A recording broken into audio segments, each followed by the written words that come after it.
ഇങ്ങനൊരു ദിവസമുണ്ട്. നമ്മൾ ചിന്തിച്ചിട്ടുണ്ടോ? നമുക്കറിയോ എന്തിനാണത്? ജീവിതം തന്നെ ഒരു ഓട്ടമത്സരമാണ്. നമ്മൾ പറയും ജീവിക്കാൻ വേണ്ടിയുള്ള ഓട്ടം, അല്ലെങ്കിൽ ജീവിതം രണ്ടറ്റം മുട്ടിക്കാനുള്ള ഓട്ടം എന്നൊക്കെ.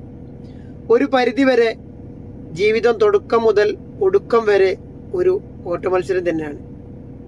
ചെറുപ്പത്തിൽ കൂട്ടുകാർക്കിടയിൽ ശക്തി തെളിയിക്കാനായിരുന്നു ഓടിയതെങ്കിൽ സ്കൂൾ ജീവിതത്തിൽ ബസ്സിന്റെയും സമയത്തിന്റെയും പുറകെ ഓടി.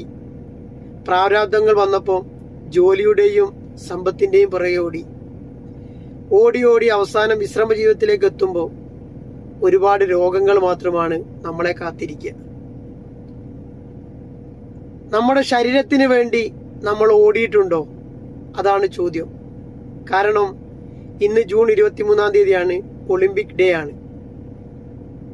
ഇത് രാജ്യത്തിന് വേണ്ടി സ്വർണ്ണ മെഡൽ നേടിയ ആളുകളെ അനുസ്മരിക്കാൻ മാത്രമുള്ളതോ, അല്ലെങ്കിൽ ഏതെങ്കിലും ഒരു കായിക ദിനത്തെ അനുസ്മരിക്കാൻ മാത്രമുള്ളതോ അല്ല.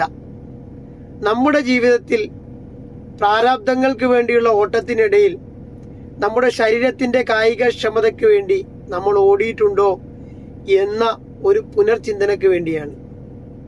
കാരണം വ്യായാമം ശരീരത്തിന് ആവശ്യമായ ഒരു ഘടകമാണ്. അതുകൊണ്ട് വ്യായാമം ഉള്ളവരാവുക. എന്നോടും നിങ്ങളോടും ഒരു 10 മിനിറ്റെങ്കിലും ഒരു ദിവസം ഓടാൻ ശ്രമിക്കുക. ഏതായാലും ഇത്രയേ ഉള്ളൂ. നല്ല വ്യായാമമുള്ള, നല്ല ആരോഗ്യമുള്ള ആളുകളാവട്ടെ എന്ന് പ്രാർത്ഥിച്ചുകൊണ്ട് ഗുഡ് ബൈ.